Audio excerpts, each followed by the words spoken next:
Assalamualaikum warahmatullahi wabarakatuh. Perkenalkan, nama saya Evita Eka Nur Hidayati dengan NIM 1931414045, kelas PGMI 3B, Fakultas Ilmu Tarbiyah IAIN Surakarta. Pada kesempatan kali ini, saya akan membahas tentang Islam historisitas dan Islam normativitas.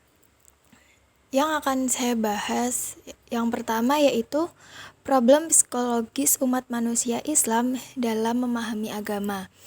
Masyarakat majemuk atau plural society adalah dinamika ilmiah yang tidak bisa dipungkiri. Pluralitas tidak hanya terjadi dalam berbagai macam perbedaan antara budaya, suku, agama, dan bahasa, tetapi juga perbedaan intern agama, budaya, suku, dan bahasa. Nah, di dalam agama Islam juga terjadi pluralitas pemikiran dan pemahaman. Banyaknya jumlah masyarakat Islam dengan kitab suci yang sama ternyata tidak mampu mengakomodir persatuan ideologi berpikir umat Islam. Sehingga yang terjadi adalah terjadinya polarisasi dan diferensiasi umat dalam memahami persoalan keagamaan. Nah, perbedaan cara berpikir menghasilkan produk pikir yang berbeda dan penyikapan nilai-nilai keagamaan yang berbeda pula. Yang kedua yaitu nalar normativitas.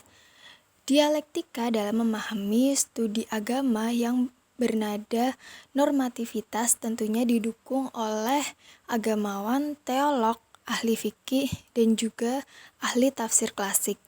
Namun belakangan ini nalar normatif ini mulai menampakkan kemandulannya dan mendapat pertentangan oleh beberapa ilmuwan muslim yang menjuluki pembacaan normatif sangat abstrak, kaku, dan ringgit maupun absolut. Nah, pembacaan normatif itu mengacu pada teks-teks keagamaan dan mengambil istinbat dari teks keagamaan dengan metodologi penafsiran yang telah ada.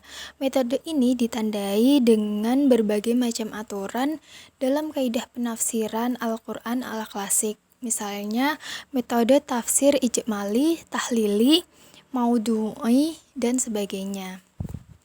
Cara logika berpikir ekstremis normatif. Yang pertama, menjadikan teks sebagai sumber hukum yang tidak bisa diganggu-gugat, menjadikan ulama masa lampau sebagai standar yang tidak bisa diganggu-gugat sekalipun dalam ranah sosial kemasyarakatan.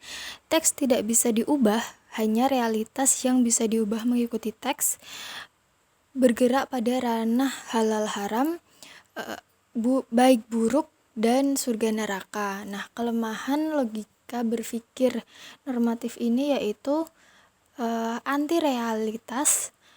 Nalar normatif sangat hati-hati terhadap tergelincirnya mereka kepada logika-logika historis, sehingga pada tataran ekstrem mereka tidak akan menerima logika kontekstual. Yang terakhir yaitu salah satu yang tidak bisa dipungkiri adalah kita tidak bisa menolak adanya pluralitas bahasa. Nah, poin yang ketiga yaitu nalar historisitas.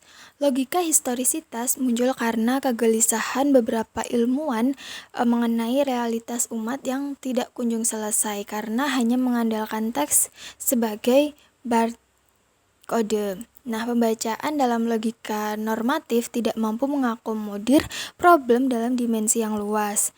Nah, menurut logika ini, agama tidak hanya diartikulasikan dalam hubungan antara sang hamba dengan Tuhannya saja, namun agama meliputi dimensi kesadaran manusia akan lingkungan sosialnya, kesadaran pencarian asal-usul agama, dan penentuan ketenangan jiwa, serta bagaimana untuk hidup dalam ranah etika sosial dan pemenuhan kebutuhan jasmani. Logika historisitas adalah logika yang berdamai dengan fakta dan berusaha toleran kepada fakta tanpa meninggalkan teks. Nah, upaya ini ada dengan harapan agama bisa kembali hidup dan kompatibel dalam mewujudkan realitas. Nah, Realitas logika berpikir historisitas memandang bahwa realitas adalah unit dan zona yang perlu diperhitungkan. Ciri logika historisitas yaitu melihat fakta sebagai barcode dalam problem-based thinking. Yang kedua, mengakui bahwa kitab suci memiliki nuansa multi-interpretasi debatable, bisa reform, dan arguable serta applicable. Yang ketiga yaitu meyakini bahwa proses menjawab problematika realitas ini berlangsung terus-menerus dengan berbagai macam perspektif serta filosofis, antropologis, sosiologis, dan lain sebagainya. Nah, kelemahannya yaitu menjadikan fakta sebagai standar objek diskursus. Yang kedua, ekstremisme, nalar empirik historis dengan pemikiran yang memaksa untuk mengkaji fakta dengan sudut pandang yang berbeda. Yang ketiga, ada hal yang perlu diperhatikan oleh kaum historisitas ekstrem, yaitu pendekatan keilmuan agama melalui pendekatan empiris melewati batas kewenangannya. Yang terakhir yaitu pendekatan yang multidisiplin, pada akhirnya mengantarkan kepada satu keraguan menuju keraguan lainnya. Poin yang terakhir yaitu upaya mendamaikan nalar normativitas dan historisitas. Nah, upaya penyatuan normativitas dan historisitas perlu dilakukan karena beberapa alasan.